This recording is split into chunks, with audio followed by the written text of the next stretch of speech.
Okay, so this is a video of me explaining the 24th nakshatra out of the 27 nakshatras known as Shatabhisha nakshatra.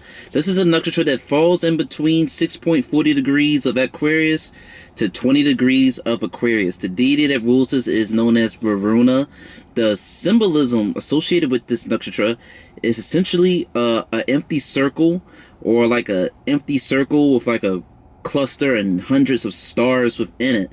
The planet that rules and controls this nakshatra is the shadow planet, the north node, Rahu, and the sexual animal that's associated with it is a female horse, and the Shakti of this nakshatra is the power to heal and to support. So, let's get into this nakshatra because I have a lot to say about it. Probably another hour-long video. So, who is Varuna? Varuna is known as one of the Adityas, which are solar deities, like 12 deities who are like different aspects of the sun. And the aspect of the sun that Varuna represents is essentially nighttime. So because he is known as the time of day when it is nighttime, he is known as also an asura. An asura is essentially, they're a class of beings who are the enemies and oppose the devas. The asuras are essentially, the opposite of a celestial being. That's sort of what I got when I looked up the word and broke down the word asura on the internet. It's just like a being that's opposite of like divine, and it just sort of makes sense as he's, the ruler of the night, essentially, and another thing you could take from this nakshatra, since this is a nakshatra whose deity represents the nighttime or the nighttime sky, is that this nakshatra can really be associated with like criminal activities that are like mainly done at night, little secretive hidden stuff that is done mostly at night. Varuna was the original ruler and chief and king of the devas before Indra came.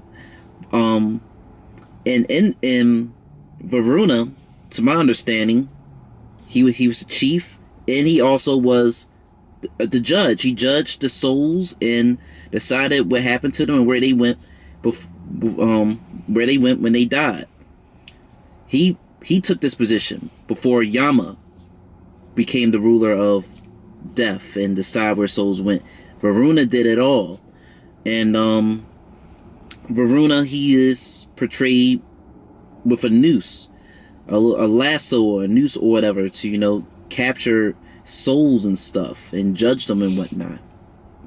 And one of the things you could take from the symbolism of the empty circle is that, for one, you can see that with the empty circle, you can envision or imagine an empty circle. It's like something that has like a bunch of occultic, secret knowledge and information in it, and you're the person on the outside.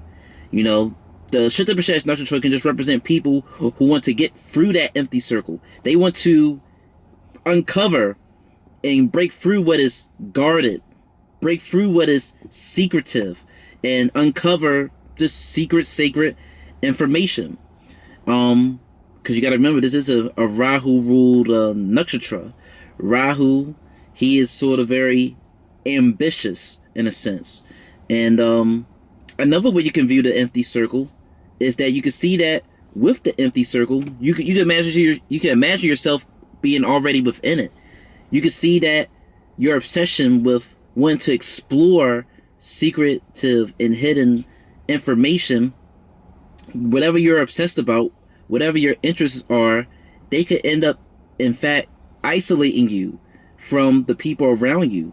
You could be real interested into some maybe interesting or weird things like aliens, or maybe you like anime and people might think you're weird. You could be a grown person and you like looking at and playing Pokemon, and people might be like, okay, he's weird or whatever, Shatabhisha nakshatra is a nakshatra where you can just see people who just have these weird, unusual interests, and they're weird interests or obsessions over something can end up putting them in a circle, end up closing them off and boxing them off from the world. Or, like I said, they could just be that person who is very keen and motivated to uncover stuff. Like I said, conspiracy theories and astrology and aliens and all that good stuff. Another thing is that, think about it. He rules essentially the nighttime sky. He rules the celestial ocean, which is sort of like a double entendre. You know, the celestial ocean could literally mean, like, you know, the sky, the nighttime sky. The nighttime sky with the stars and the planets, that can be viewed as like the celestial ocean. Or the celestial ocean can be representative as in regards to when he was banished to the ocean, to the river, as I'll get to eventually. I'm all over the place with the points that I'm trying to make, but you see, imagine that the 1,000 stars in the sky throughout the universe are like his eyes. Because remember, Varuna, he was like, you know, a judge. He watches and judges souls and decide where they go when they die. And in order to see and be able to judge and observe people, you got to find some way to look at them. So it's like the stars in the sky is how Varuna would be able to view you and spy on you and see what's going on. This is a nakshatra that's also associated with spying. People who have Shatabhisha as prominent planets in Shatabhisha, they could spy. You know, they could work for like the government or something, or they could be a thief or criminal, or they could just really just be into spying on someone, stalking someone potentially. And since he rules the nighttime sky, and the symbolism is also like 100 stars, we naturally see these people could really naturally be interested in outer space and very maybe good at astrology or whatnot because of that association.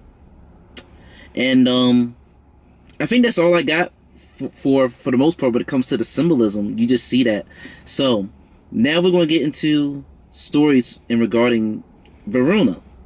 So essentially, like I said, I told y'all a million times already, Varuna was known as the chief of the gods, of the devas, and also was sort of known and considered to be the chief of asuras. But he lost his position to Indra, who was the rain god. And he essentially lost his position to Indra because there was a situation where the water goddess Apis, she was captured by a naga, by an asura known as Ritra. Ritra, at least from what is stated mythologically, from what I've read, he was infatuated with the water goddess Apis, who is the deity who rules Purvashada and Sagittarius. He was infatuated with her, but she didn't want him. So what does he do? He captures her. And Varuna, he didn't want to intervene and rescue her. He believed that she was strong enough to save herself and that she'll resolve the situation. This situation will resolve itself. But Indra didn't share the patience of his brother Varuna, and he wanted to act on it. Because, you know, Indra is a rain god. He needs water and stuff, you know. I believe the earth was experiencing a drought because the water goddess was captured. So eventually, after some persuasion and pressure, Indra was able to convince Varuna that, fine, they'll help Apis. And during this whole big deal, Indra had got his thunderbolt forged and used it to defeat Ritra. And after the defeat of this asura and Apis was saved, it was Indra who ran around and spoke to other gods and stuff and said that, you know, why didn't Varuna help? Is he really capable and fit to lead us and be our leader and all that good stuff? He got in the ears of other people and made them doubt and question Varuna. And after that, he was able to make everyone believe that it should be Indra who should be leading and guiding them. And therefore, Indra went to his brother Varuna and told him this. And Varuna, you know, he was, I believe, sort of disappointed at the fact that his brother was playing these politics against him. But Varuna didn't want to stoop down to the level of Indra. So he ended up just, humbly just backing down and letting Indra become the ruler of the gods. And I believe Indra banished Varuna to the oceans to be married to Apis, or just be banished to the ocean. So there you go. That's essentially why you see that Varuna is sort of known as like the god of the ocean, the god of water, or the celestial ocean god, or all those different epithets to that degree. And if you was to also take symbolic meaning from him being known as the god of the ocean, you can still take a lot of occultic spiritual things out of that, because think about the ocean. The ocean has a lot of... The ocean is dark. Once you get real deep beneath it, it's dark. There isn't no light. And there's a lot that we don't know that is at the bottom and surface of the ocean floor, because the water pressure would sort of like crush you and maybe kill you. And you don't know whatever weird aquatic life is down at the bottom and deepest depths of the ocean, because it's just deep. It would be hard to excavate, but it's theorized or believed that there's other unknown aquatic life that we just don't know about, who lives at the bottom of the ocean, who are just adapted to the darkness. So therefore, we see that, Varuna or Shatabhisha's people, they have that interest to want to uncover what is at the bottom of that ocean. They want to explore the darkness at the bottom of that ocean. They want to uncover secrets, like I said. So, like I said, these people could be very into spying, very into wanting to explore and learn something and touch something that they shouldn't touch and explore. And maybe sort of just like Varuna, you can see a Shatabhisha's person. They might eventually, potentially, depending on where the planets are at in their chart, maybe if it's like connected to the 10th house or 10th lord, they might too replay the life of Varuna, where they are accused of something or being unfit for a role or a position, and they get dethroned by somebody, maybe somebody close to them, and then they're sort of exiled or banished. You might see that with this nakshatra. And another thing with this nakshatra is that its motivation is dharma. And this is the last nakshatra out of the 27 nakshatras that is associated with dharma. So we see that this is the final nakshatra that has dharma. So it's sort of symbolic and representative of meaning that this nakshatra represents the height of dharma, which is like a righteous or noble way of living and going about your way of living life, So one of the stories that I see that are sort of associated with this nakshatra is the story of sage Valmiki. It's stated that, this sage Valmiki, he was born as a hunter initially that ended up becoming a robber. And it's stated that one day he came across sage Narada, who was wandering, because that's what he does. Sage Narada was cursed to have to wander and have to walk and wander the earth. So he comes across sage Narada, and he tries to rob sage Narada, and I believe sage Narada is just a sage. He don't really got nothing of value for the hunter, for the robber to steal from him. But sage Narada told, the robber that is your family willing to bear and share the sins of your actions? Because the robber had claimed that he robs people, he lives this foul way of living so that he can, support and feed his family. And the robber told sage Narada that yes, of course, my family would support. They support the way that I live, and yes, they're willing to pay the price and cost of my actions because I'm doing this to feed and support them. So sage Narada said, if you're so sure, why don't you go and ask them? And then the robber asks Sage Narada, okay, I will. Are you going to leave? Are you going to run? And Narada says, no, I won't leave. I'll be right here waiting for you. Which I find sort of funny and ironic. Because what? If I'm getting stuck up and someone say, you know what, I'm about to leave and go ask somebody something. Are you still going to be here? Hell no, I'm going to leave. But anyway, I'm getting off topic. But anyway, the robber goes to his family and he asks his family, you know, I was questioned by the sage or whatever that which was asked, would y'all be willing to share the weight and burden of my sins that I'm partaking in to provide for y'all?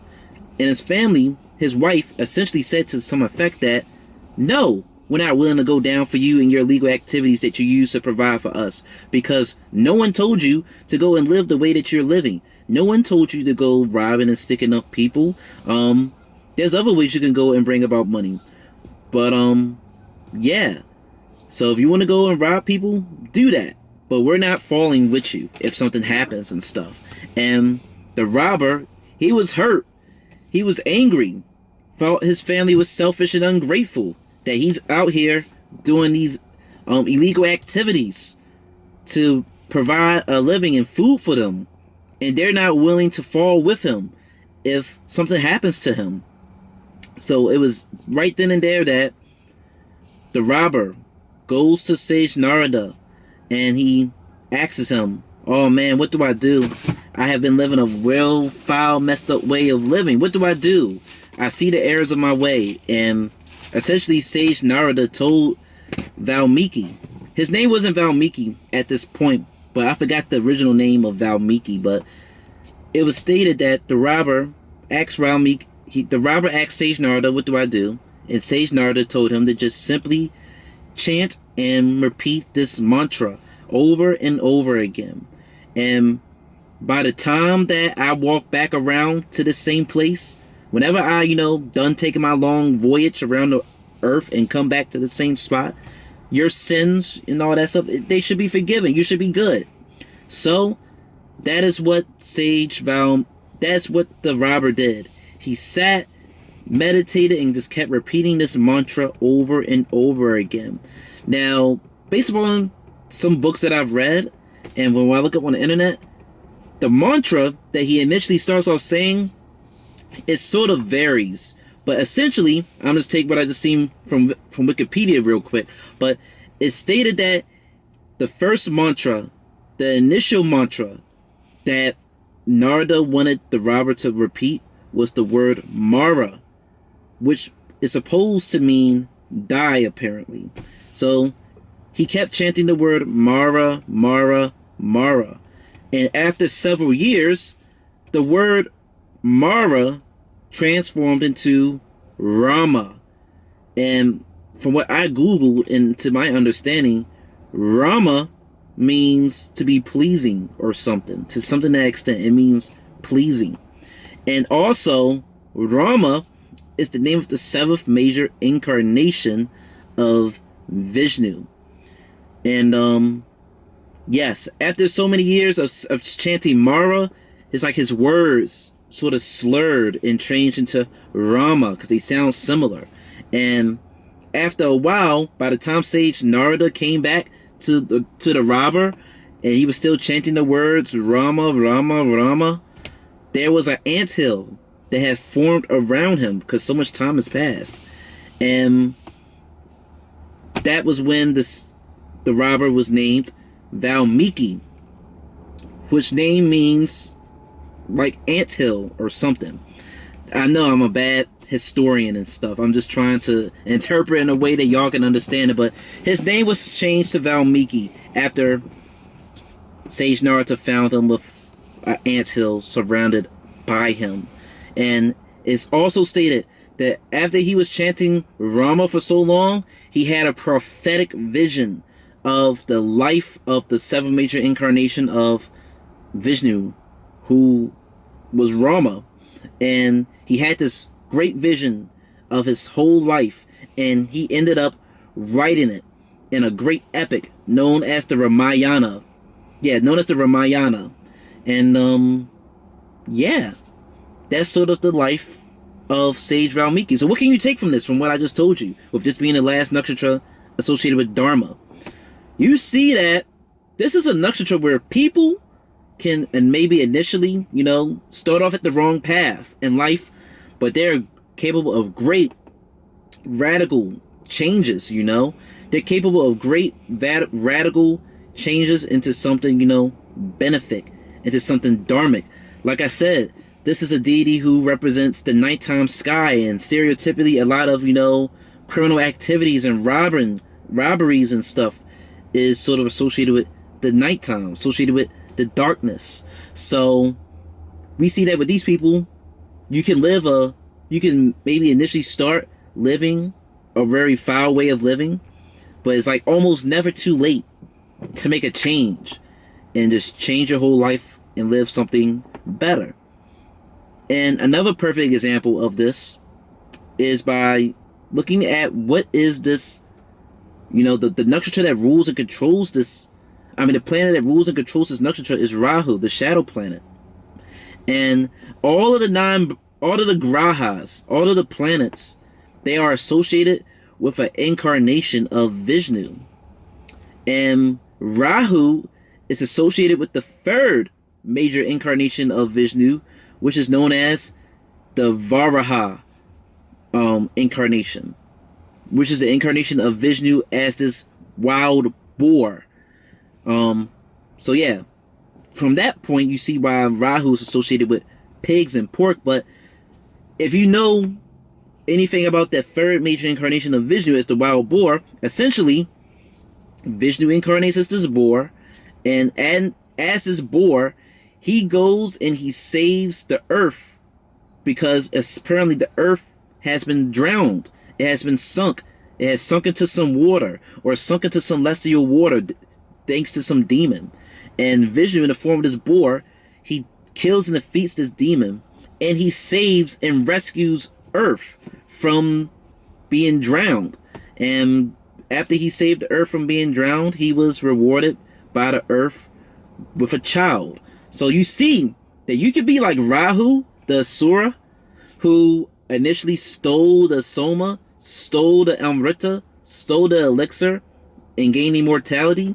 Or he can be like Vishnu in his third major incarnation as the boar and save the earth. That is the great capability that people in Shatabhisha's nakshatra possess if they tap into it. Another thing with this nakshatra is that the symbolism, is that the sexual animal associated with it is a female horse. But now, what do we know about horses? Horses are used for racing, and horses, they have strong legs. So naturally we can see that a Shatabhisha's person, they might like to run, and they might like to really just do activities and exercises that strengthen and develop their legs. But there's way greater, more depth to the symbolism of the sexual animal being a horse.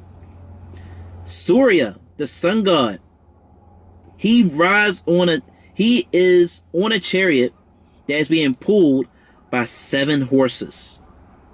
And the 7 horses can be very symbolic of the 7 chakras within our body, and how mastering the 7 chakras and mastering Kundalini awakening and all that can sort of maybe, make you very aware, or sort of like drop you off at the gates of like spirituality. It sort of like heightens your senses and your awareness of things beyond your 5 senses. It sort of opens your eyes to a different world in a sense.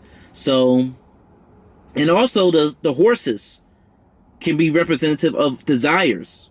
Our desires are things that keep us, as theoretically stated, our desires, our unwanted and complete desires, are the things that keeps us reincarnating, so that we can keep being reborn to accomplish these unfulfilled goals and desires.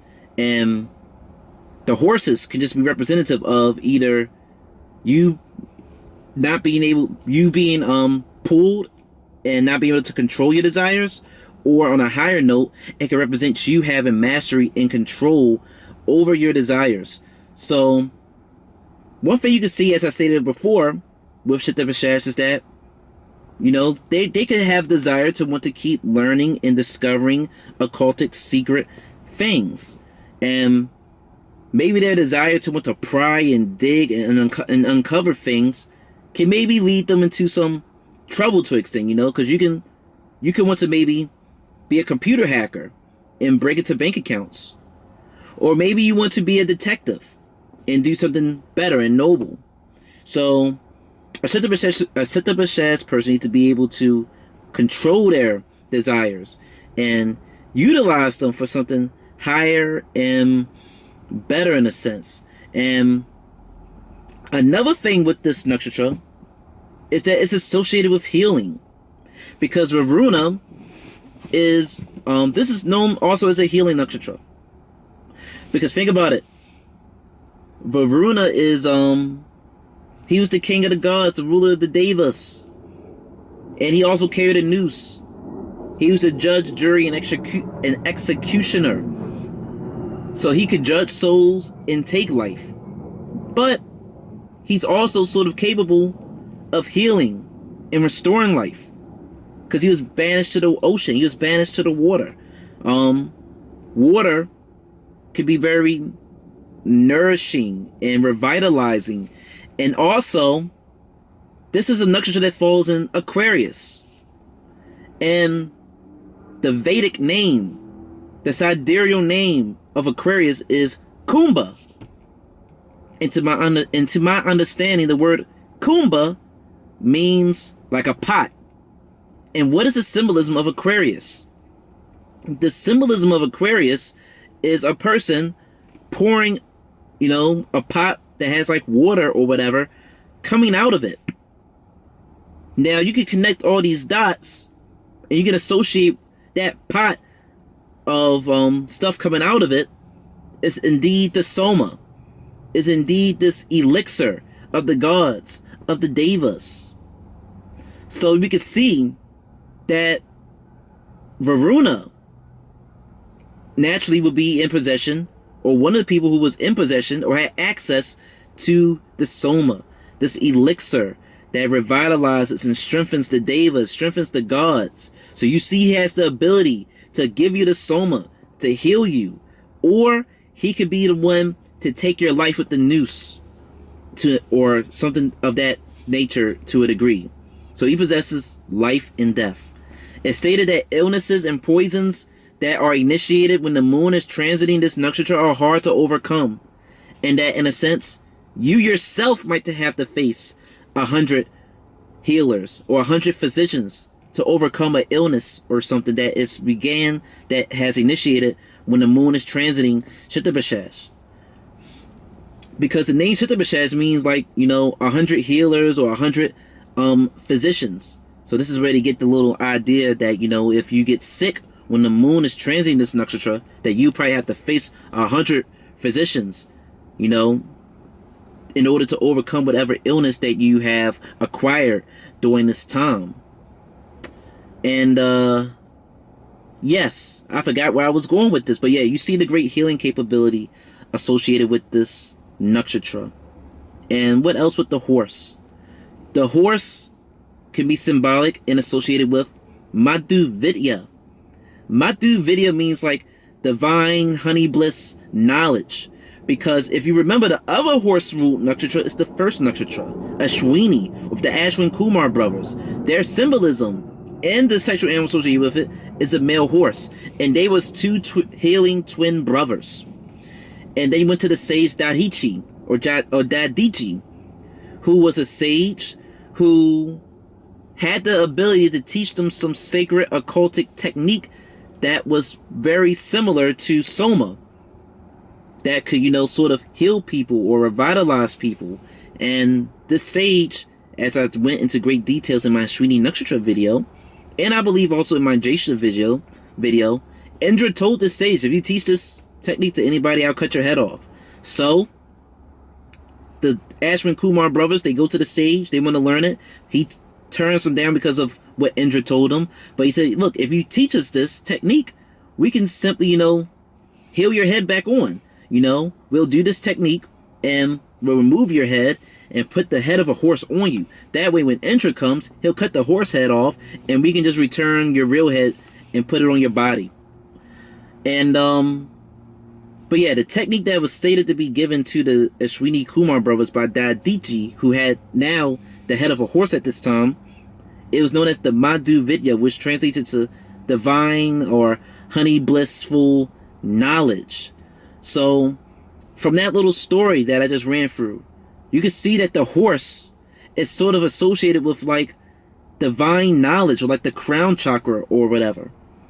And something else that further solidifies this fact is the story of a deity known as Hayagriva, who is a horse deity who is known to be a god of wisdom, a god of knowledge. But there's two different variations of this story of this being, which I believe fits very much so with the theme of what I'm trying to convey of Shatabhisha. So there's one telling of Hayagriva where he is a demon, and this relates to the story of the first major incarnation, the first major avatar of Vishnu, which is his goldfish avatar, the Matsya avatar, where this avatar of Vishnu saves the earth from a great flood. But anyway, the story goes like this: Brahma was sleeping or something, and there's this demon who went and stole some Vedas, some holy spiritual scriptural texts from Brahma. And Vishnu witnessed this demon steal these texts from Brahma, and he goes and reincarnates on earth and help assist in saving people from a flood. And also he ends up killing the demon and returning these holy scriptures back to Brahma. But there is one variation of the story that states that after there's one variation of the story that says that the demon was like a horse-like figure, was like a horse demonic demon, and he stole the Vedas, and then Vishnu took it back and returned it. So in one story, in one variation, the demon is Hayagriva. The demon was the one who stole the spiritual, sacred, scriptural knowledge, and he had the appearance of a horse. So from that perspective, you can see the symbolism of the horse associated with knowledge. And since I told you this is a nakshatra that represents nighttime and nighttime activities, you can see that these people can possibly want to steal sacred scriptural knowledge. And then on the flip side, the other variation of this story of Hayagriva is that they state that Hayagriva is actually an incarnation of Vishnu. It's stated that after Vishnu saves the earth from a flood and defeats this demon, he, in the form of a horse, returns the Vedas to Brahma. So whichever one you want to take it, the divine one or the demonic one, either way, there was a horse involved with stealing and or returning sacred spiritual knowledge. So you see, these people could just, when I said, steal and uncover sacred knowledge, and that they are very intelligent. That is what you can take. You could take that they're very intelligent, very great healing capabilities, very great at spying. And another thing with this nakshatra is that you can associate this nakshatra with, you can associate this nakshatra with an avatar of Vishnu known as Dhanvantari, who is known as a god of healing, medicine, Ayurveda, and the physician to the gods. Now, who is Dhanvantari, this healing physician form, incarnation of Vishnu? It's stated that during the churning of the ocean, when the Asuras and the Devas, they was attempting to work together to acquire this elixir, this soma, it's stated that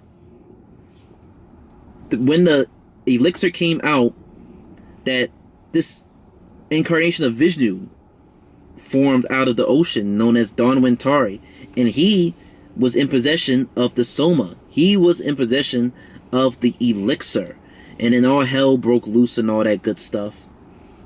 And there's just a connection, or at least to me, in my opinion, there's a connection between this incarnation of Vishnu, who is depicted holding these herbs and medicine, and he came out of the ocean, and then you have Varuna, who I believe is depicted holding herbs or a pot and a noose, sort of similar things as Danwantari. So I sort of make a connection between these two aspects of, you know, these two people, Varuna and Danwantari. Another thing that is stated to have came out of the ocean during the churning of the ocean, this mythological story of how the Devas acquired the elixir Soma. It stated that an umbrella came out of this ocean that they was churning, and the umbrella was given to Varuna.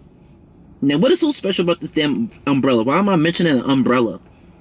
Well, if you looked at my Jeshta video, the nakshatra in Scorpio associated with Indra, I told you that one of the symbolisms for that nakshatra is an umbrella.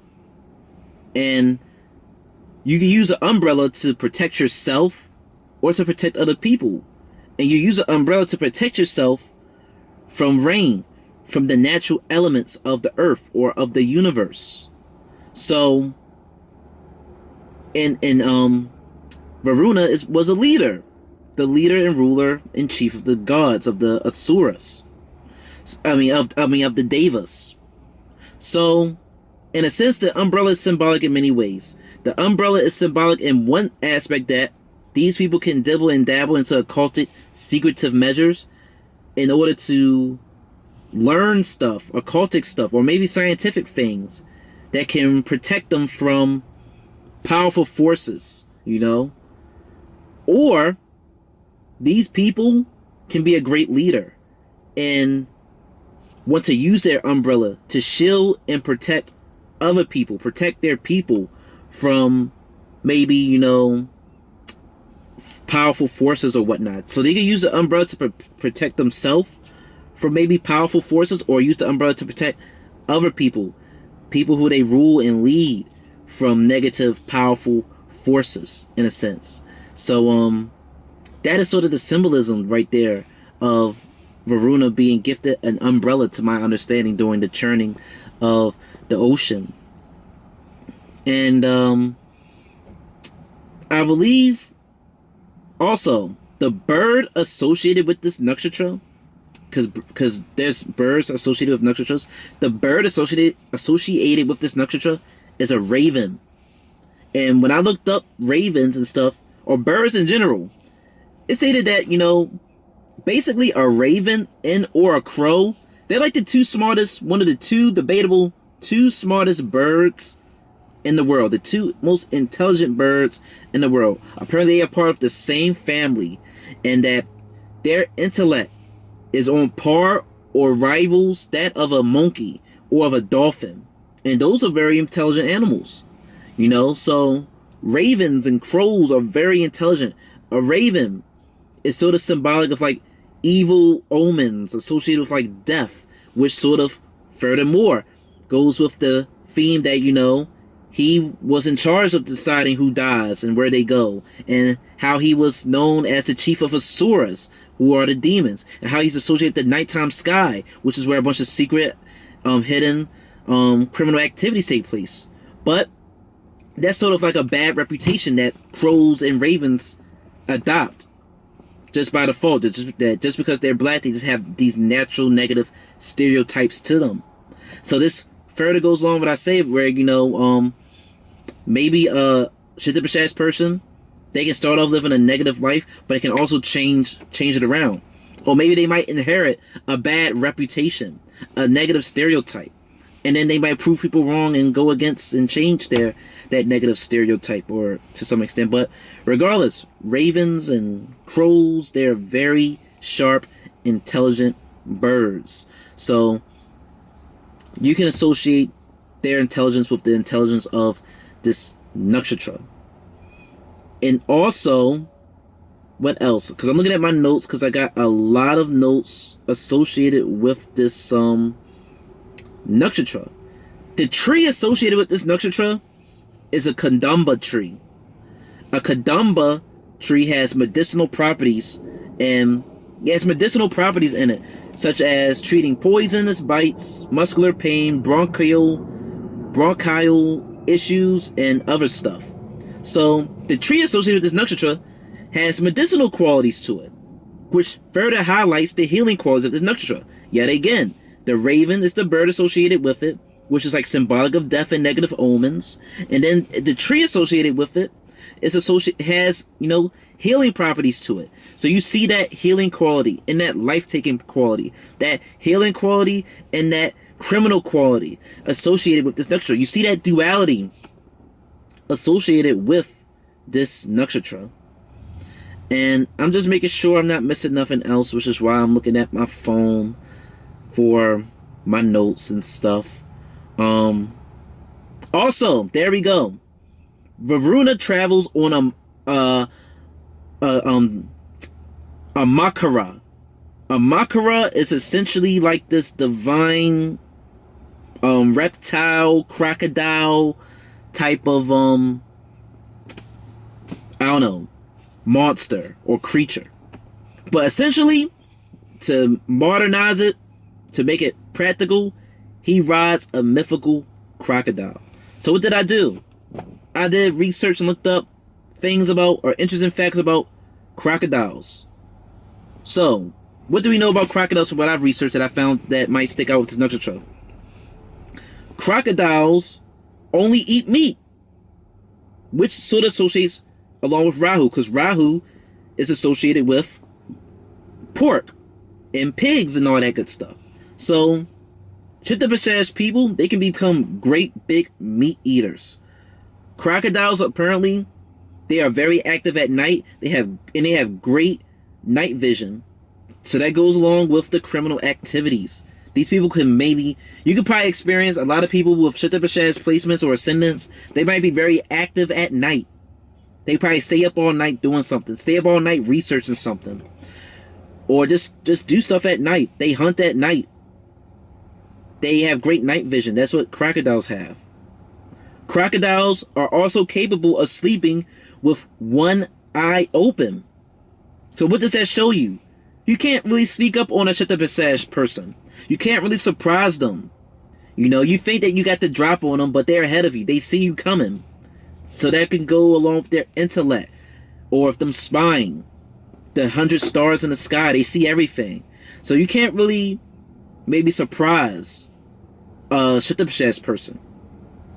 Also, crocodiles can be very violent, because it's stated that they are known for their cannibalism. They eat their own. They eat smaller or weaker crocodiles or babies and stuff. So, you see the violent nature associated with crocodiles. And it's stated that it's estimated that 1,000 humans a year are they're killed by crocodiles. So you see that. So you see that yin yang. You see that these people can be very, you know, they can be very benevolent, or they can also be very violent, and you can't sneak up on them. You can't surprise the Shatabhisha person. They always got their eyes open. They always are looking at you. And then there's essentially just one more little story that I have with this nakshatra that is associated with another deity known as Mitra. So yeah, Mitra is the deity that rules Anuradha nakshatra in Scorpio. There is stories or depictions of Varuna and Mitra being essentially fused, or they known to be very closely connected to each other, or to have been fused and shared a body with each other at one point. Essentially, while they was fused, it was stated that they came across this alien, this Aspera, this courtesan known as Urvasi, who lived in Indra's, you know, domain. Because Indra is not only the rain god, but the king of heavens or whatever. But his heavens is not like the heavens that you might think. It's sort of like a sensual heaven where your, you know, desires and senses are fulfilled. But anyway, they came across this woman known as Urvasi, and she was fascinated by this fusion of two gods sharing one body, and she wanted to have sex with them, and they had sex. But Varuna, he was very greedy. He desired more sex, and she was turned off. And yeah, Varuna desired more sex, but Urvasi, she was turned off. And I think Mitra didn't agree, or didn't like Varuna's super hypersexual, lustful nature, so they ended up splitting. And Varuna, some way somehow, ends up ejaculating somehow, and Urvasi felt bad that he ends up orgasming, and she left him unsatisfied, you know. And it stated that she took the semen of Varuna and takes semen from Mitra, and it goes into like this artificial womb, and two great sages are born. One known as Sage Vashista, and one known as Augustia. And yeah. So what can you take from that story? We see that Varuna, I mean that Shatabhisha person, they can also have a very sexual nature. They can be capable of not controlling their horse, not controlling their desire. You know, you might potentially see like a love triangle to some extent with a Shatabhisha person, because he was fused with Mitra, and they both liked Urvasi. They had sex together. Varuna wanted more sex. Mitra didn't want to have more sex. And yeah, Varuna wanted to have more sex. Urvasi didn't want none. And Mitra was cool with that. But Varuna pressed to have more sex, and Mitra and Varuna, they didn't get along. They ended up splitting, and Urvasi ends up choosing Mitra anyway, and Varuna ends up still busting a nut somehow, and Urvasi, like I said, took their semen and put it into some artificial womb, and two sages was born. You might see some theme of a love triangle to some extent, but that is essentially all that I have to say about this nakshatra. When you break down the words Shatabhisha, from what I've looked up, the name or parts of the name sort of means to apply or to adhere. So sort of like a doctor applying ointment or medicine, you know. And I told you the Shakti, the energy, the ability of this nakshatra is to heal and support things, you know. And the symbolism is a circle, and Varuna carries a lasso. So you can sort of see that, in a sense, this is a nakshatra where you might, this is a nakshatra where it wants to maybe bring things together. So you might see people who might have, they might be collectors. They might like collectibles, you know. They want to put things in their circle. They want to capture things with their lasso. They could be, you can just see great obsession and addiction with this nakshatra, whether it be alcohol or whatever. You can see addiction. They might want to keep robbing, keep stealing, keep killing, keep collecting collectible cards or Pokemons and video games and baseball cards. They want to keep researching and learning astrology, tarot. But you can see addiction with this nakshatra for sure. But like I also said, you can also see the ability for people to make miraculous changes in their life, start off very negative and then change and be something better and stuff. Also a fun fact, I also noticed that when the moon was in Shatabhisha is Purva Bhadrapada or Uttar Bhadrapada, but one of these three nakshatras, whenever the moon would transit it, I had the desire to want to look at Ben 10, which is about aliens, you know, and aliens sort of come from outer space, and you just see that theme of Shatabhisha. So those are like some of the little tiny things and influences that you can see when it comes to this nakshatra. But I hope this nakshatra gave you great clarity, insight on what happens if you got any planets in Shatabhisha. And like, comment, subscribe, and if you want me to break down your chart to the best of my ability, go click the About Me section in my YouTube and go purchase a reading. Thank you.